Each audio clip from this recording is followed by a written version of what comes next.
Commander-in-Chief and President of the Economic Freedom Fighters, and the President of UDM, General Bantu Olomisa, who will lead the press conference and read the statement. Over to you, General Olomisa. Okay. Thank you, ladies and gentlemen. The appropriate introductions have been made. I wish to read the statement as follows. The opposition is united in putting South Africa and its citizens first. As leaders, we shall never abandon our responsibility to put South Africa first.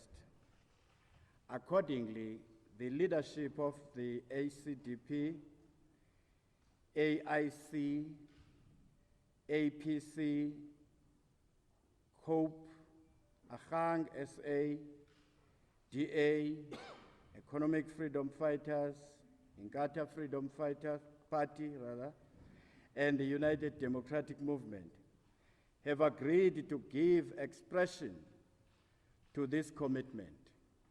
We want to make every effort to rescue South Africa from this one-man-made quagmire. President Jacob Zuma, with the blessing and help of his sycophants, is actively undermining the work of our Chapter 9 institutions. The Constitutional Court found that he acted illegally, failed to uphold, defend, and respect the Constitution with his disregard of the Public Protector's remedial action on the Nkandla corruption. He is in violation of the Constitution and his oath of office, which makes Mr. Zuma ineligible to be President of the Republic. President Zuma's midnight cabinet reshuffle started a domino effect with the rand tanking, South Africa's downgrading by 2 ratings agencies, as well as the downgrading of some banks and Eskom. Junk status makes South Africa an unsafe investment destination, and international banks will think twice before lending money to us. Our credibility is short, and the knock-off effects in terms of the cost of living is going to hit our poor people the hardest. The influence of the Gupta family on our president, including several ministers, means President Zuma has been bought by the highest bidder, and that South Africa is being run from Saxon World. From Wednesday, 12th April 2017, from Wednesday, 12th April 2017 onward, the aforementioned political parties shall embark on a program of periodic mass action to ensure that South Africans and their country are protected from the brutal hand of Mr. Jacob Zuma. We now announce to all South Africans, Africa and the world, that we have declared 12th of April a National Day of Action. We are happy to report that there already are many civil society organizations on board, as well as South Africans who have indicated that they identified with this cause. They have expressed their willingness to do everything within their power to make the National Day of Action a success. As part of our program, political parties across the country will mobilize their members and structures to engage in activities geared towards forcing the ruling party to recall their deployee, or to exact enough pressure to President Zuma who will do the honorable thing and resign. We will have and plan to engage civil society formations as well as our colleagues in other political parties to mobilize support for the People's National Day of Action at the Union Buildings in Pretoria. We plan to engage in various activities such as the National Day of Action over the coming days, weeks and months to show common cause, and that is to rescue South Africa from a slippery slope. In conclusion, we extend an invitation to all South African citizens, other political parties, labor organizations, traditional and religious institutions, and any other interested parties to participate in all the other protest activities in the pipeline.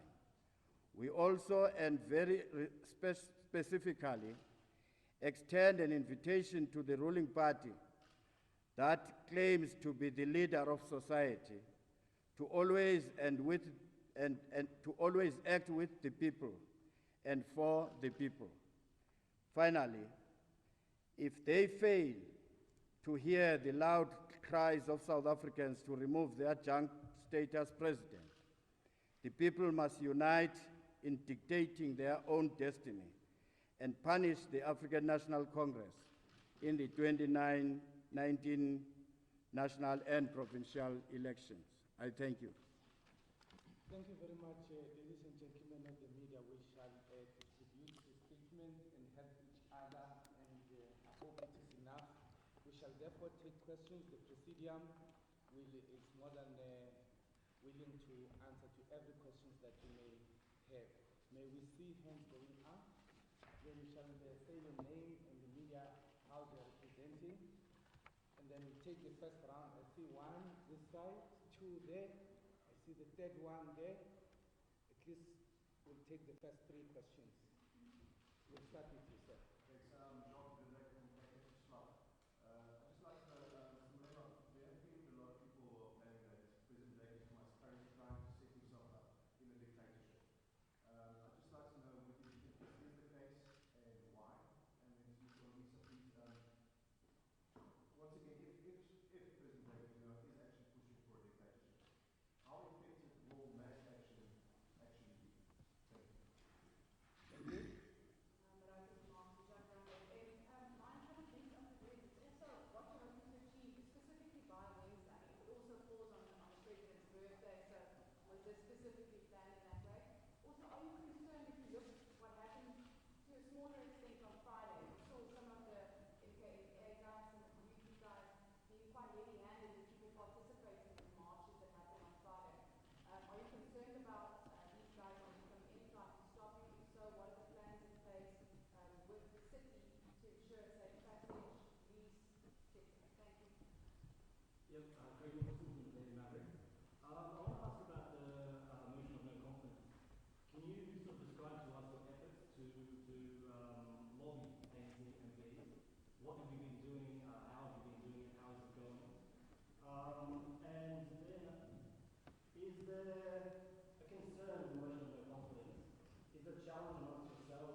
Thank you very much. General Olumisa, you will attempt to answer the media and then allocate questions to other leaders of political parties who are here. Thank you very much. Let me tackle the issue related to dictatorship. I think we have strong institutions in this country, and some of those institutions are independent. I'm referring to the courts, I'm referring to the media, and indeed I'm referring to some of the Chapter 9 institutions. We are not going to want to get involved in confrontation with Mr. Zuma and the ANC. The ANC is imploding on its own as we speak. So let us instead bypass them and deal directly with the citizens of South Africa. So in the event that he wants to use these bandits, which he trained them at Showe in KwaZulu-Natal, the security forces of this country are capable to deal with such things. I still maintain that our security forces are independent. So I'm not worried at all about that. The motion of no confidence, my sister is going to take it. Yes, Greg, the negotiations and discussions around the motion of no confidence are ongoing.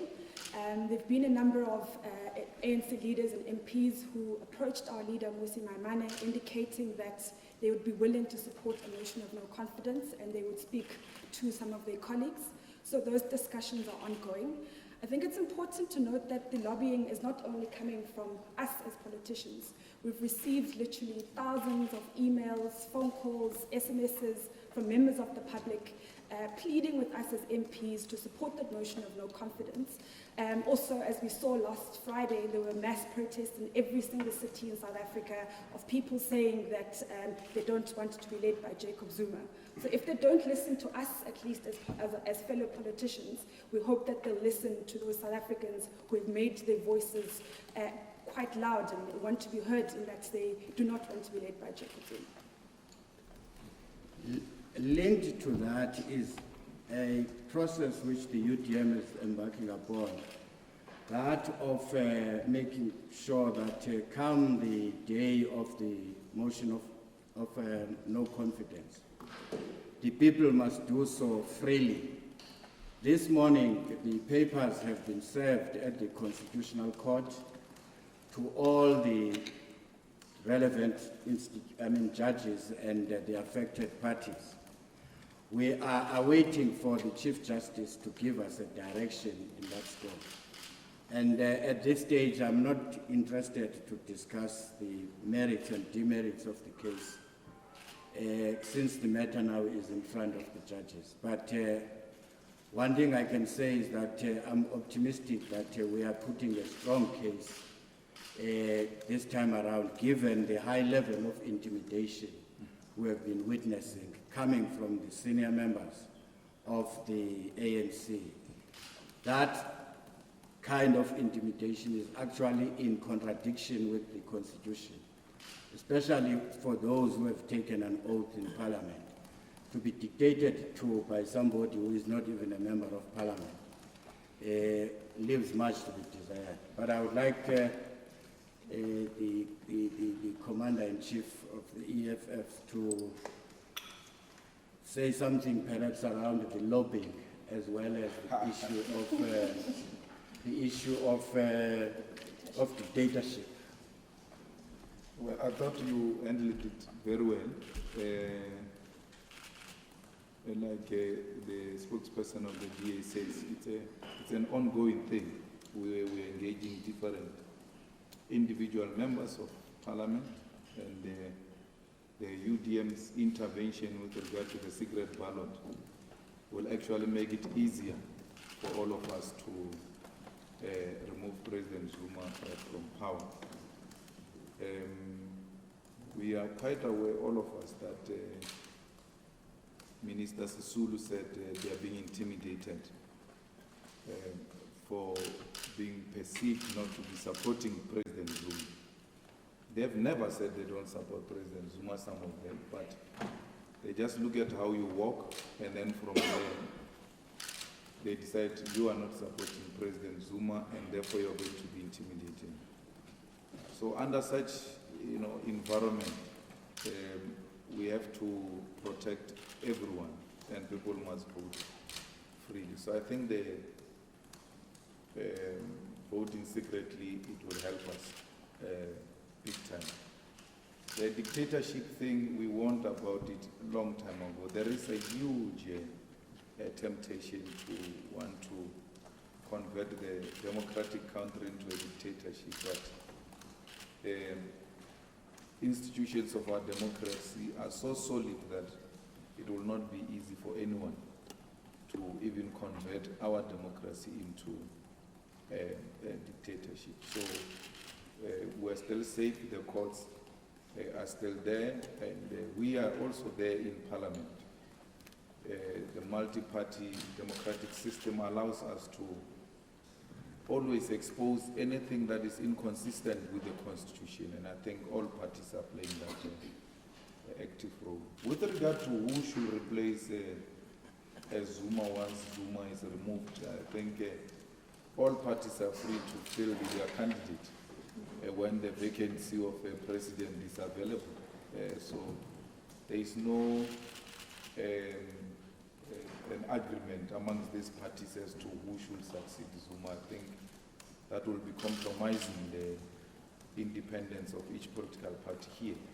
The ANC is a ruling party which has received a majority. We are not saying the ANC must be removed. We're saying Zuma must be removed because our people didn't vote for Zuma. They voted for the ANC and the ANC deployed Zuma. So in that way, we can ask the ANC to remove Zuma or to pressurize Zuma himself. But the ANC would remain a majority party in parliament. And if there is a vacancy of the president, they too will have a right to field any candidate of their choice, like all of us. And the Constitution says, which makes everything interesting, the Constitution says, if there is more than one candidate for the position of the president, voting shall take place secretly. But when it's time to remove the president, we must remove the president showing it through a show of hand. But during nice time, I mean, Putin is nice time. During nice time, there must be a secret ballot. But during difficult time, there shouldn't be a secret ballot. And we think that is inconsistent with our constitution. Why a secret ballot? Why are people voting secretly? And if we provide that answer, that the answer is people should be free to express themselves, then people should be free to express themselves when removing the president, because they won't be free if there is a show of hand. You are being intimidated now when you have not even voted against the president. Imagine if you have voted against the president and it is now confirmed that you voted against the president. It will move from intimidation into killing. So the courts have got a responsibility as well to protect us, members of parliament and members of the public.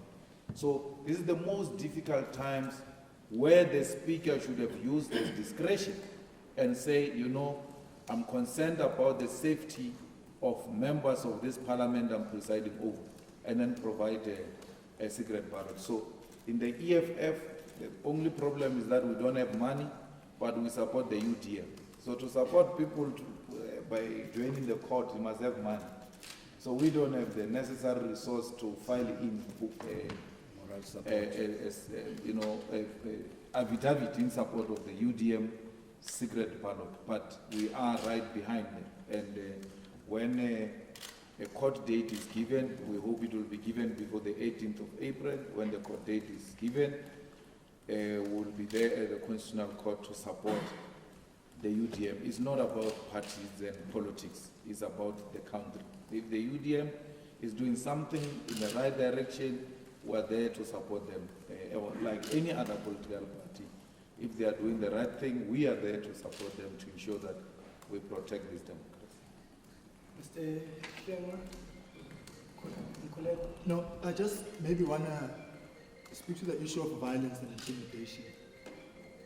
To say we must not arrive at a situation where we want to circumvent the rights of citizens with violence.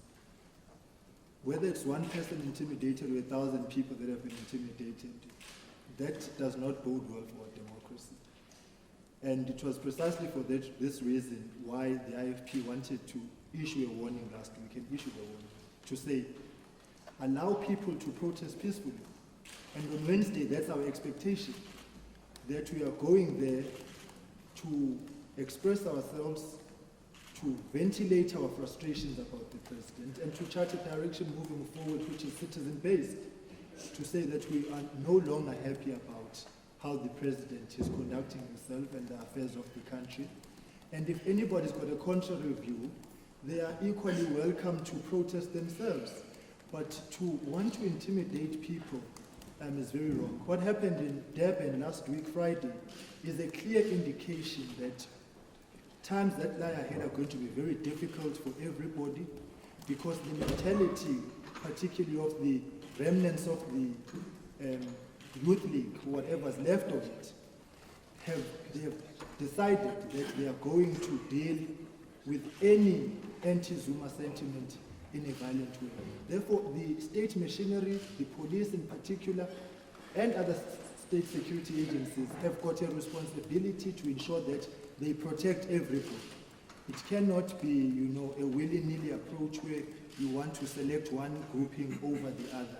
It is high time that the state security agencies stand on the side of the people and the side of democracy, and for them to protect us, because we know that we are dealing with a character here in the president who is not going to go down without a fight. And if that is the case, we need to ensure that we've got all our ducks in a row. But we are really calling for calm and for peace, and for us to express ourselves in a manner which does not sabotage our democratic dispensation. So the IFP joined this mass action on Wednesday. We go there on that premise to say we want a situation which is going to be in the best interest of the country and protect the people, whether they're at home or at the protest, because we know others will be followed home and be intimidated. So we are concerned about the escalating tone, the emotions, and the violence which characterizes, but we cannot be deterred by it. Our commitment is that even in the face of the threats, we need to continue with what is a noble democratic mission of removing now an illegitimate president. Mr. Wayne? I think I want to just touch on the two aspects of the effectiveness of the march as well as interference. I think with regards to effectiveness of the march, what we are seeing as the African Christian Democratic Party, we are seeing multi-party democracy at its best. Who would have thought that you would currently see the African Christian Democratic Party sitting together with the likes of Mr. Julius Malema and the EFF? But this certainly is multi-party democracy at its best. The reason why we are here is because we have a common goal. And the common goal is, as we've heard our colleagues say, we have a president in the form of Mr. Jacob Zuma, who is shown to be one who is not here to lead. 7 leaders are there to help people. And it is said by a theorist, for goodness sake, if you can't help them, don't harm them. What we are seeing currently is harm being brought to South Africa in the form of the downgrades, both by Standard & Poor's and by Fitch's. We are certainly optimistic for the sake of the majority of South Africans that Moody's will not downgrade South Africa to junk status. With regards to the effectiveness, what we've seen down in Durban and around the country on Friday, where masses of people from all walks of life, civil society, different religious groups, political parties, came together to say to Mr. Jacob Zuma that South Africa is not for sale. In what is purported to be a move for radical economic transformation with regards to the cabinet reshuffle, what Mr. Zuma currently is doing is bringing about radical economic destruction. As the ACDP, we are saying that South Africa is not for sale to the highest Gupta bidders. We want our country back, and for this reason, the ACDP will be joining all of the other political parties, opposition parties, in the motion of no confidence that will be tabled at Parliament. Thank you. President Temba Kodi. Yeah. Well, I think just one point around Wednesday, which is that the most important thing is mobilization and conscientization of people. And we have to understand that the process of mobilization is a process. So you may have a march on Wednesday, but it does not mean that you will achieve what you seek to achieve in one day.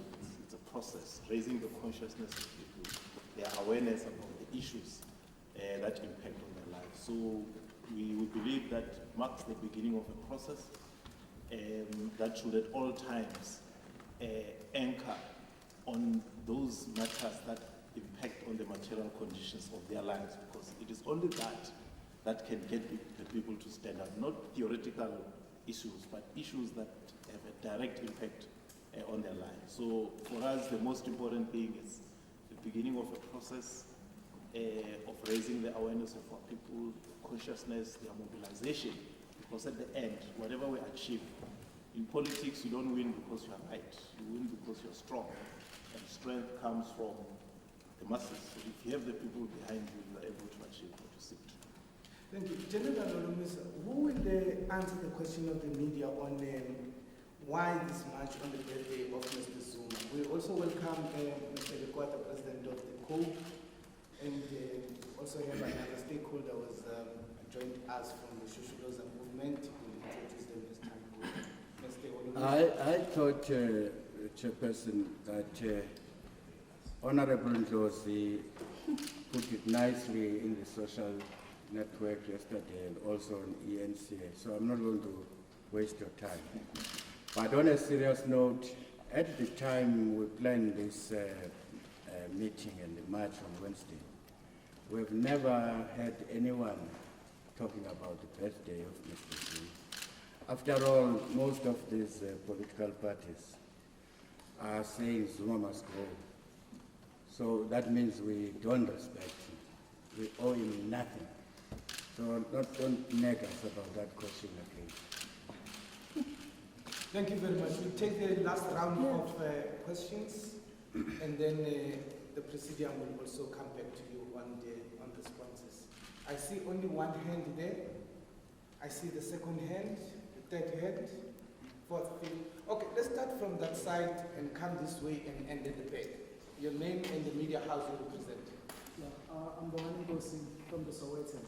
So, General Bulomisa, are you saying that on the 12th, right, it's not just going to be a once-off thing, but you are seeing, the beginning of some sort of rolling action, and until what end? Until Zuma lets go. Thank you. Our mission is clear. Directed to the President who has violated the Constitution of this country. All right, yourself, Chief. Excuse me, good day everyone. My name is Johnny Sai. I'm with African News Agency in Victoria. Just to inquire, please, please take us through the logistics of Wednesday. What you plan to do, like where do you go much, from where to where?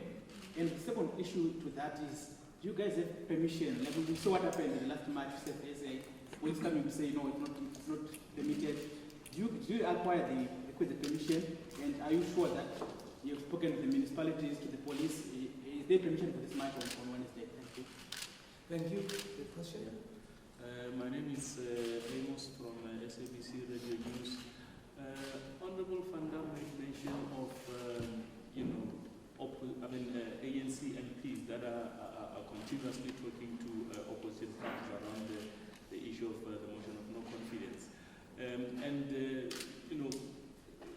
Last week, Minister Nomvula Mokonya did say in Ekurhuleni during a rally that, any ANC MP who's planning not to toe the line, they would rather pack their bags and prepare to leave, which was a clear sign of intimidation. And considering that in previous occasions where there was an attempt to have a secret vote, opposition parties did not succeed. What is the sense from these MPs? Are they going to openly defy the ANC and risk losing their jobs, or how are you going to manage that situation? Thank you. My sister there? Yes, Johnny Sai already asked my question. I just wanted to know the route and if you have permission for the Thank you. And yourself, Chief? Yeah, Greg Nicholson again from Daily Maverick. I might be wrong, but I think it's the NFB, Freedom Front Plus, and BAC who are represented here today. Have you been in consultations with them? Do they support this movement in the march on Wednesday? And do they support the motion of no confidence vote? Okay. Thank you very much, General. On Wednesday? No, General, there was a hand there. There was another hand. Okay. Let's take that hand and yourself. Let's start there. Thank you, Mr. Malema, for recognizing my hand. I'm sorry, apologies for the delay. You mentioned that you don't care, let's say your motion of no confidence succeeds. You mentioned that you don't care who will follow up the President Jacob Zuma if he is removed as the President of the country. If I'm correct, and according to reports, the Speaker by the will take over responsibility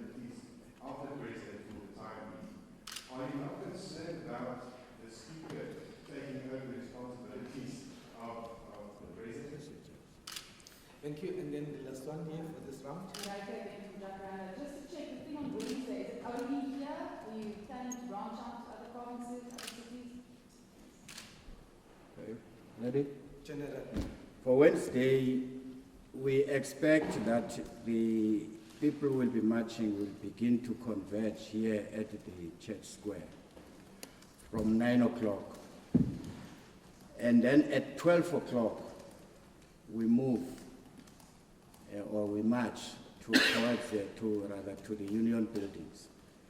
So between 9 o'clock and 12 o'clock, there will be activities here, people conveying messages and so on. And also in front of the union buildings, there will be speeches delivered by the leaders of the political parties, the leaders of representing religious groupings, or call it some civil society.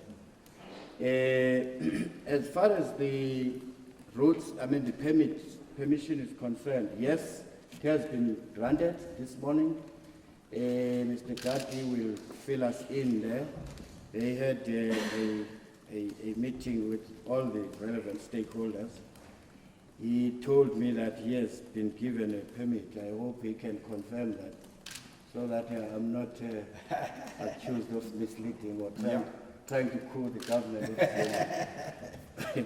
As far as the NFP is concerned, NFP sent their message this morning to say they are joining this action.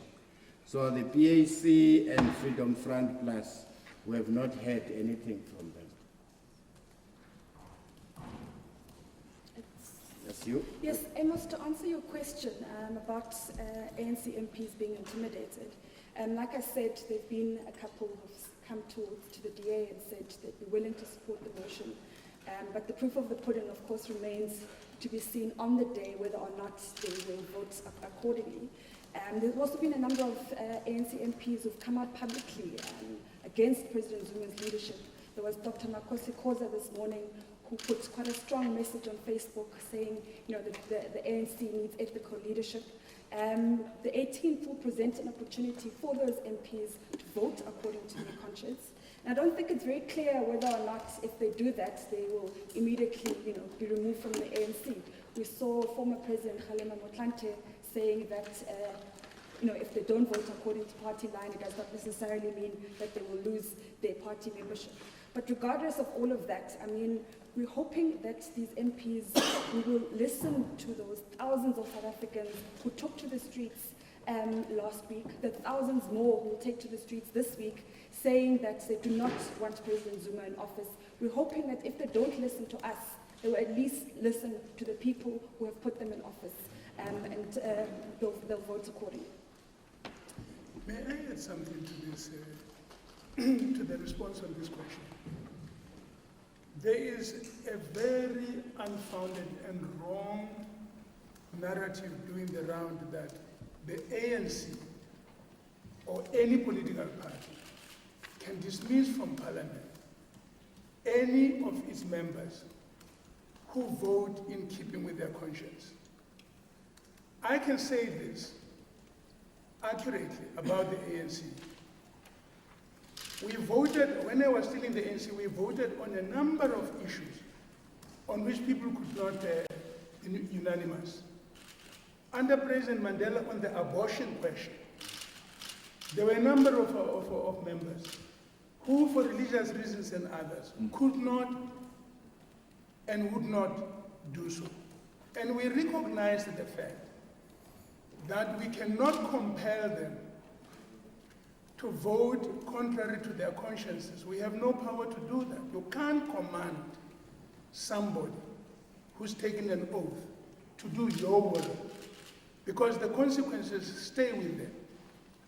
Subsequently, under President Thabo Mbeki, we had to vote on the issue of lesbians' rights and so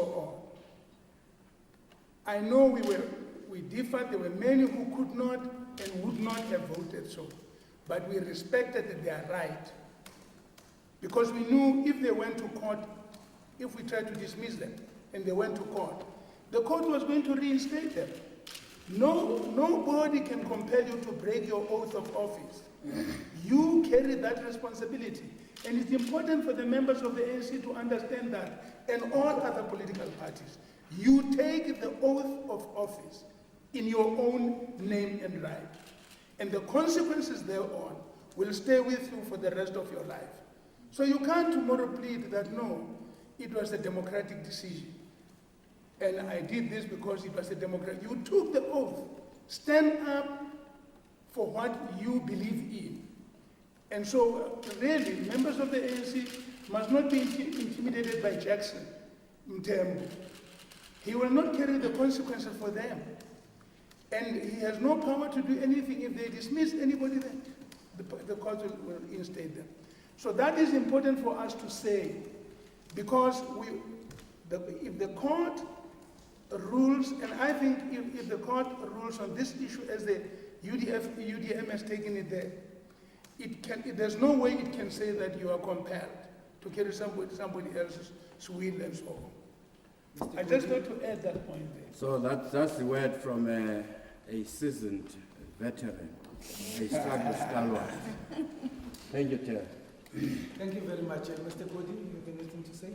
Yeah, I just wanted to stress the point that whatever happens in terms of the decision that MPs of the ruling party might take on the 18th, I think our understanding on this side is that at the end of the day, the decisive factor will always be the people.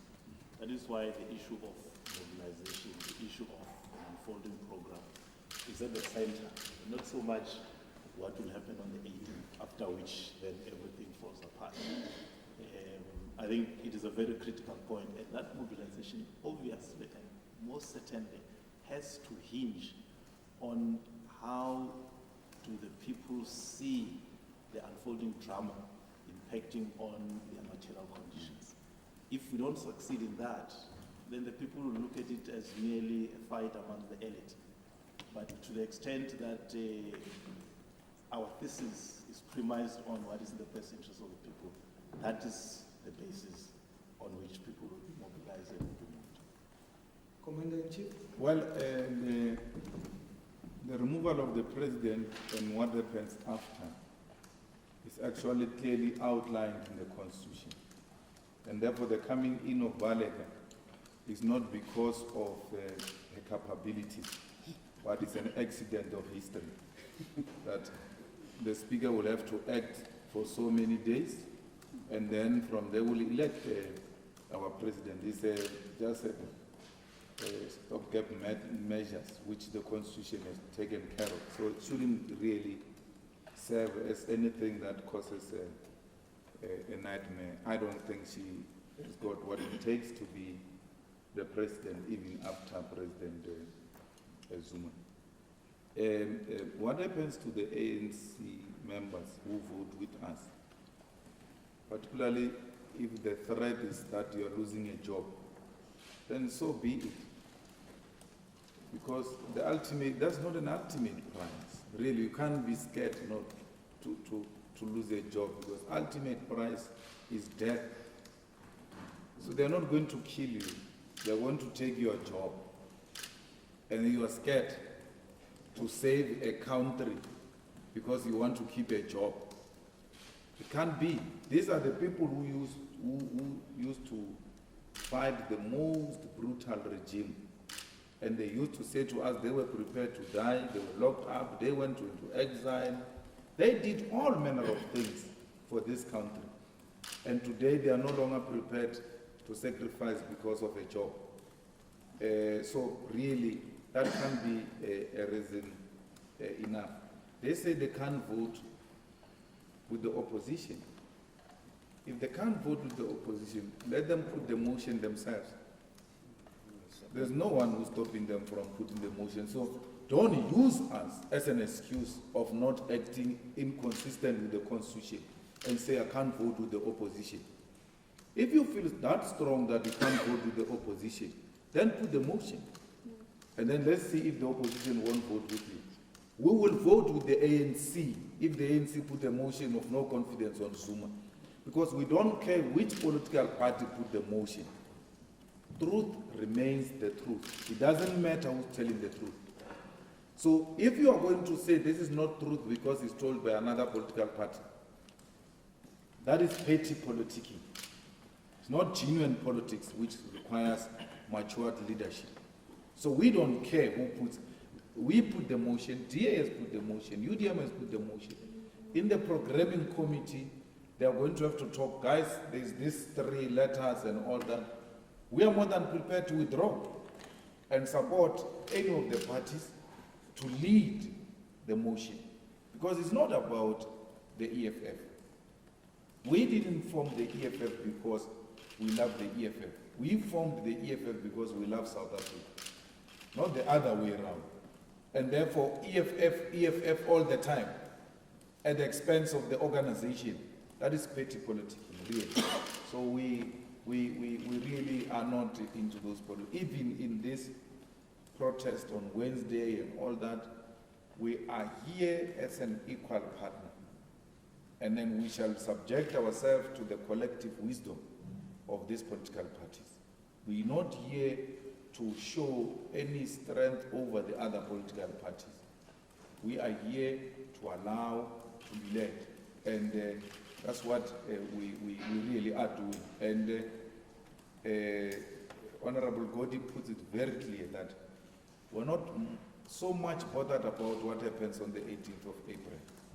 We're bothered about, are the masses really grasping what we are fighting? Do they understand how this will affect them? And somebody says people are born into some junk status, therefore they are black, they shouldn't be bothered. Once borrowing becomes expensive, it means bread is going to be expensive, and you're saying an ordinary person must not be bothered by that. Yeah? That is an elitist argument, especially coming from corrupt people who have their accounts outside South Africa. They don't care. They use dollar as it is now. And therefore, what happens to the rand, what happens to our currency, what happens to our economy, they are less interested because in any way, they are using black cards with banks that are opened outside this country. It is not more of an elite argument. It has got everything else to do with ordinary people. It will affect them directly. It has got nothing to do with race. You know, white people will understand it much better than black people because of our levels of education and the legacy of the past. They are bound to respond to it quickly than us because our people will not understand. We know that we're denied education and we may not understand what is a junk status. This leadership must not take advantage of people not knowing what is a junk status and say it's nothing. That is misleading. We owe it to these people who do not understand what is a junk status because of their levels of literacy, to explain it to them, for them to understand what does this thing mean, to say it in simple terms, in practical terms. What does this mean to a person who stays in a shack, who wants to own a house in future? So we ought to go all out. And this mass action is exactly that. Because when you put a date and say we're going to march on the 12th of April, before the 12th of April, you must mobilize people. And when you mobilize people, people ask you, this march is for what? Then you get an opportunity to educate society as to what is the relevance of this march. It's not more about Zuma, it's about his recklessness, which is going to collapse this country.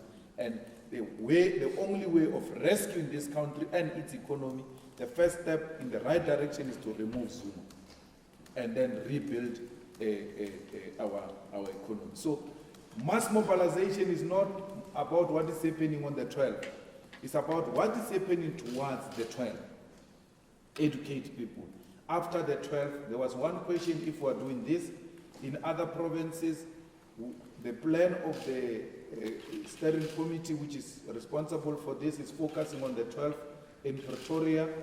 Subsequent to that, there's firm proposals on action on the 27th of April as well.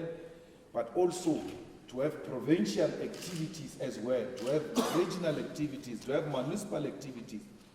So this is going to be a rolling mass action towards 2019.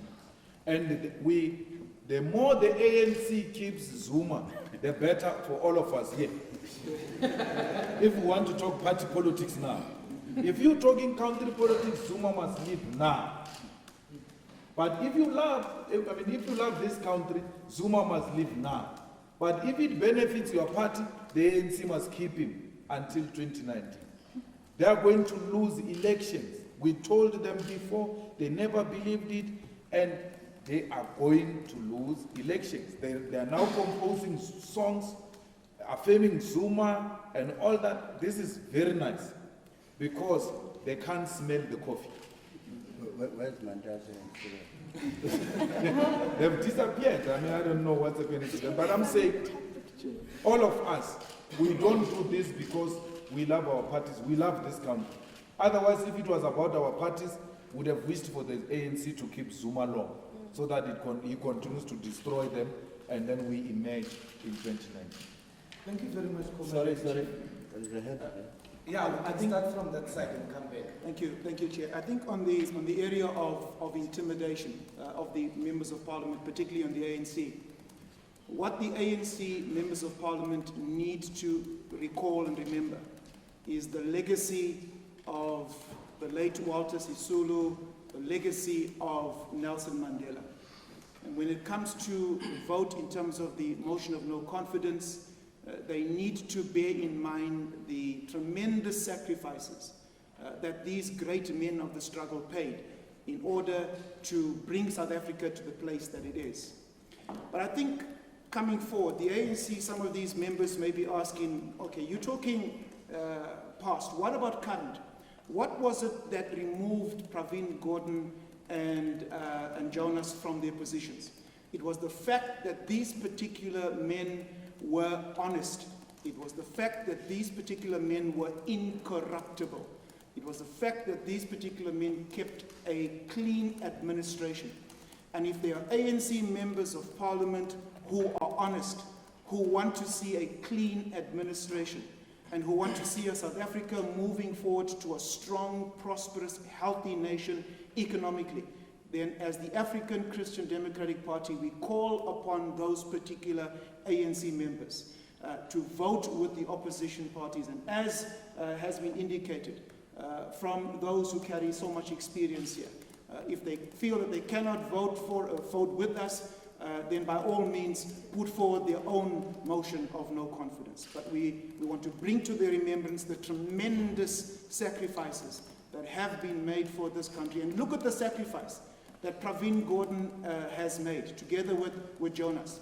They were prepared to sacrifice their cabinet positions. It is this kind of sacrifice that we want to see those particular other ANC members make for the sake of South Africa. Mr. Zuma and the country have become mutually exclusive, binary if you will. We cannot have both. We want our country back. Thank you. Comrade Pugler. No, I just want to, the Minister of Water, she's at the forefront of this intimidation. I just want to say to our colleagues in Parliament, she is not a member of Parliament. She was appointed by the President using a provision of the Constitution which allows him to draw somebody from outside of Parliament into that position. She will not vote on the 18th.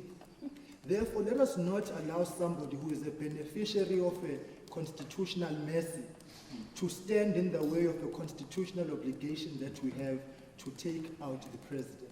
So she's going around masquerading and leading the charge of intimidating people. She says she'll drop the rand and pick it up. She must pick it up now before it falls. Why hasn't she done so if it's that easy? So really, we are concerned that we've got people who just have an I don't care attitude, really, in terms of what is happening, because they are beneficiaries of the President. She is one such person. On the 18th, she's not going to be in Parliament to protect the country. She's worried that the one that appointed her will have to live with her. Secondly, I just want to plead with young people. that if we do not stand up now as young people for our own future, then we are going to inherit a future which is very bleak.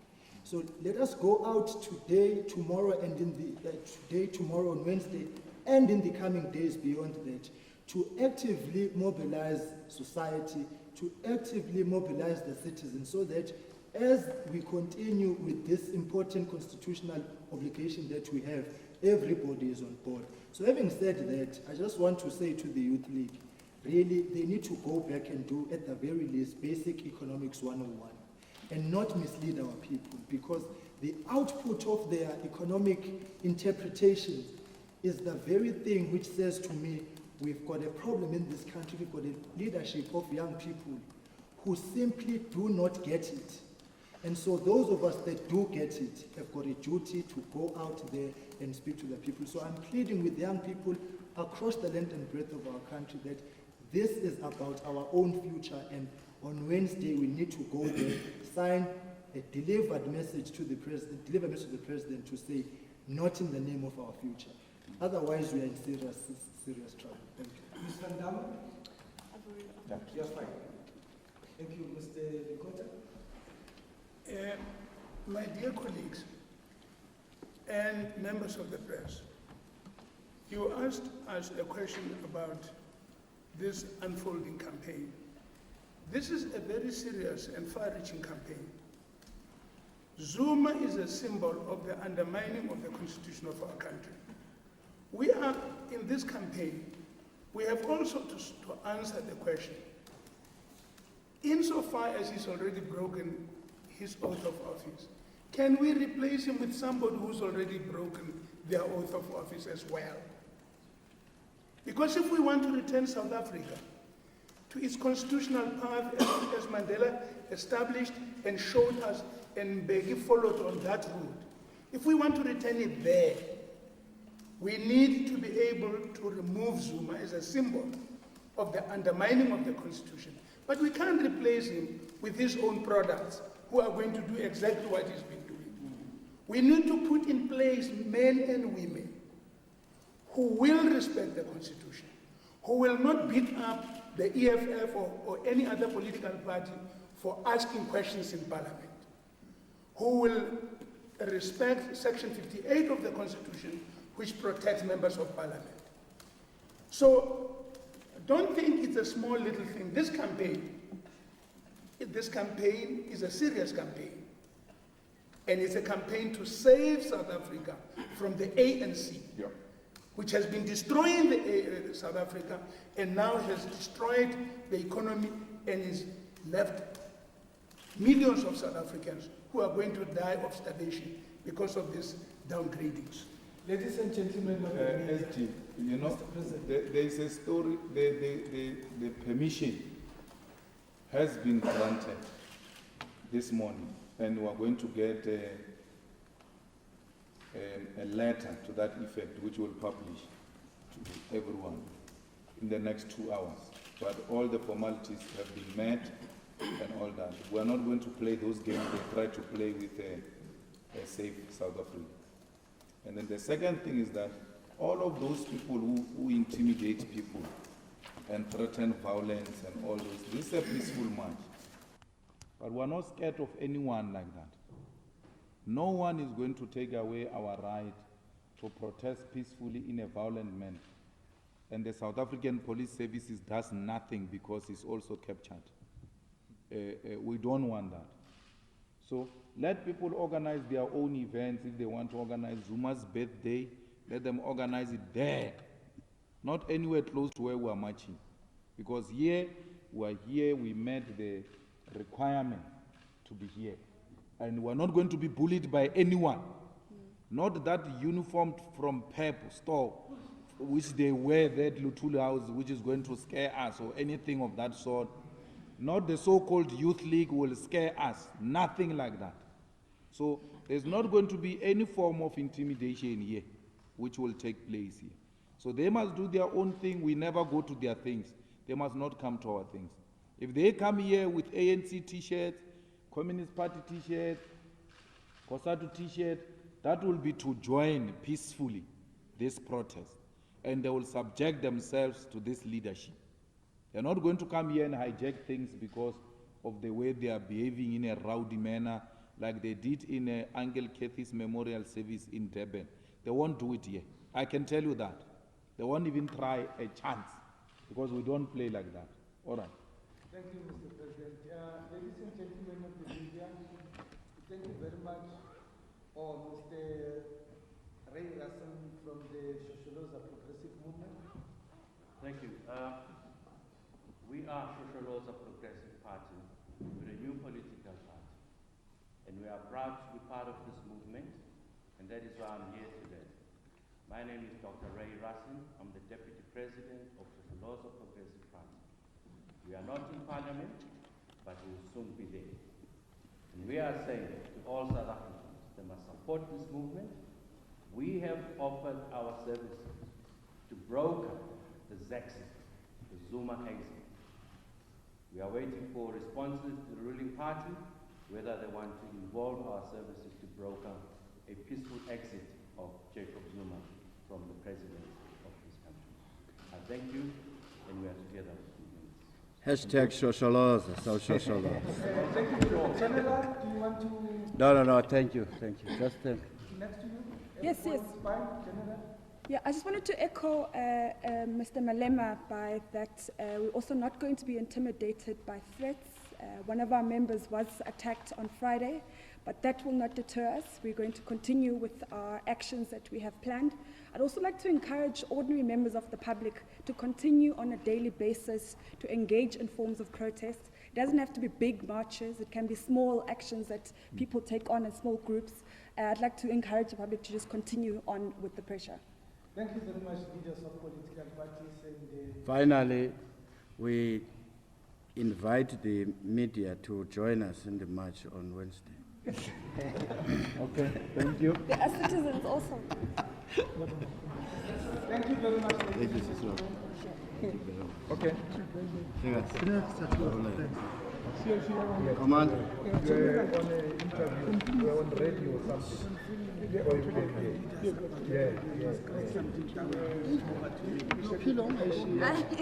Okay, are we doing that meeting?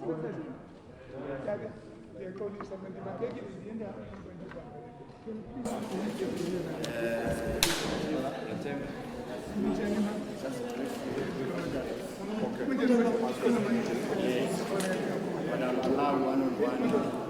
Yeah, just take it.